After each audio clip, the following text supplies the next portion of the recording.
జయంతి కనుక వందల సంవత్సరాల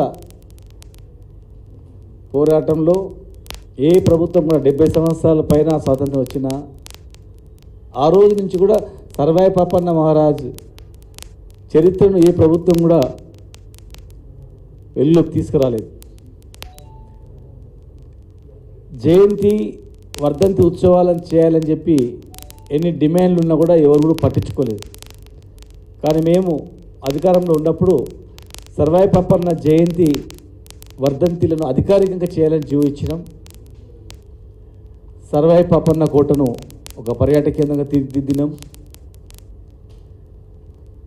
గోల్కొండ కోటను పరిపాలించినటువంటి రాజు వరంగల్ కోట, భువనగిరి కోట 33 కోటలను జయించి రాజు అనేటువంటి ఆయన చరిత్రను పాఠ్యపుస్తకాలు కూడా చేర్చాలని చెప్పి కూడా కొంతవరకు చేసినాం. మరి ఆ విగ్రహాన్ని ట్యాంక్ బండ్ పైన ప్రతిష్టాపించాలని చెప్పి ఒక గౌడ సోదరులే కాదు, చాలామంది అన్ని కులాలు, ఎందుకంటే ఆయన సైన్యము ఒక కులమని కాదు, అన్ని కులాలతో సైన్యం ఏర్పాటు చేసి రాజు అయినటువంటి చరిత్ర.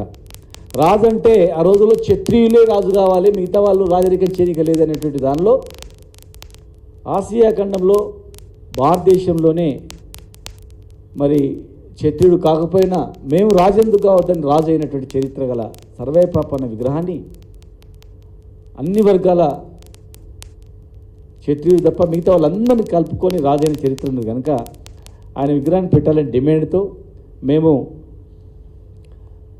విగ్రహాన్ని ఏర్పాటు చేయడానికి ట్యాంక్ బండ్ దగ్గర జీవో ఇవ్వడం జరిగింది.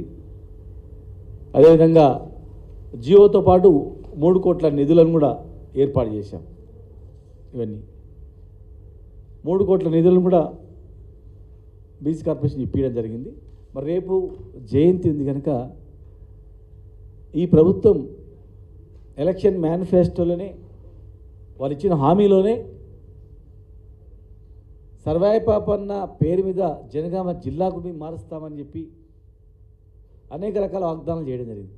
కనుక రేపు జయంతి ఉంది కనుక, మొట్టమొదటి జయంతి కనుక ట్యాంక్ బండ్ దగ్గర విగ్రహం స్థలానికి జీవో ఇచ్చి స్థలానికి తర్వాత నిధులు అవన్నీ కూడా గవర్నమెంట్ నుంచి మేము శాంక్షన్ చేసినాం కనుక రేపు సర్వాయి పాపన్న జయంతి కనీసం భూమి పూజనన్నా కేటాయించిన స్థలంలో చేయాలని, ఒకవేళ విగ్రహం ఇంత తొందరగా ఏర్పాటు చేయలేమంటే టెంపరీ విగ్రహం కూడా రెడీగా ఉంది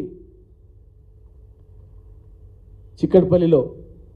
మరి మీరు అడిగినా ఇస్తారు, లేదంటే మేము అడిగినా మాకు చెప్పినా మేము ఇప్పిస్తాం. టెంపరీగా ఒక విగ్రహాన్ని కూడా అక్కడ ఇమ్మీడియట్గా ఏర్పాటు చేస్తే ఒక హామీ మీరు ఇచ్చింది ఈ వర్గాలకు ఇచ్చినటువంటి హామీ కూడా నెరవేర్చడానికి చెప్పుకోవడానికి అవకాశం ఉంటుంది. కనుక రేపు అక్కడ కనీసం భూమి పూజనైనా చేయండి, ఒక పెద్ద ఫోటో పెట్టైనా ఒక ఫోటోకు పూజ చేసి ఆ స్థలం దగ్గర చేయాలని సర్వాయి పాపన్న జిల్లాను చేస్తామని కనుక రేపు జయంతి రోజే మీరు అనౌన్స్ చేస్తే ఇంకా బాగుంటుందని చెప్పని, అదేవిధంగా వైన్ షాప్లలో రిజర్వేషన్ కూడా 20% పెంచుతామని చెప్పి మీ మేనిఫెస్టోలోనే ఉంది, మీరు ఇచ్చినటువంటి హామీలలోనే ఉంది కనుక మరి ఆ ఇచ్చిన హామీని కూడా ఈ కులానికి సంబంధించింది కనుక రేపు ఆ 20% పెంచినట్లు బార్ అండ్ రెస్టారెంట్లో వైన్ షాప్లలో 20% పెంచినట్లు జీవో ఇచ్చినట్లయితే ఆయన ఆత్మ ప్లస్ ఆయన అభిమానులకు ఈ వర్గాలకు చాలా సంతోషంగా ఉంటుందని చెప్పి మేము ప్రభుత్వాన్ని డిమాండ్ చేస్తూ ఉన్నాం. దయచేసి ఆ ఇచ్చిన హామీను నెరవేర్చుకొని వాళ్ళ చిత్తశుద్ధిని రుజువు చేసుకోవాలని చెప్పని మేము ప్రభుత్వాన్ని డిమాండ్ చేస్తాం. ఇంకా చాలా ఉన్నాయి, అది బీసీ వర్గాలకు ఇచ్చినటువంటివి అనేక సంక్షేమ పథకాలు, అవన్నీ ఈరోజు మాట్లాడడం. రేపు క్లియర్గా ఆయన జయంతి కనుక ఆయన పేరు మీద ఇచ్చిన హామీలు నెరవేర్చాలా రేపు అని చెప్పి మేము అడుగుతా ఉన్నాం. కొత్తగా స్థలం రాసిన అవసరం లేదు, నిధులకు వెతుక్కోవాల్సిన అవసరం లేదు. ₹1 ఖర్చు కాకుండా ఒక్క జీవోతోనే సర్వాయి పాపన్న జిల్లా మార్చినట్లు ఒక జీవోతోనే అయిపోతుంది, ఒక సంతకంతో అయిపోతుంది. కనుక దయచేసి మరి రేపు ప్రకటించాలని చెప్పి ప్రభుత్వాన్ని కోరుతా ఉన్నాం.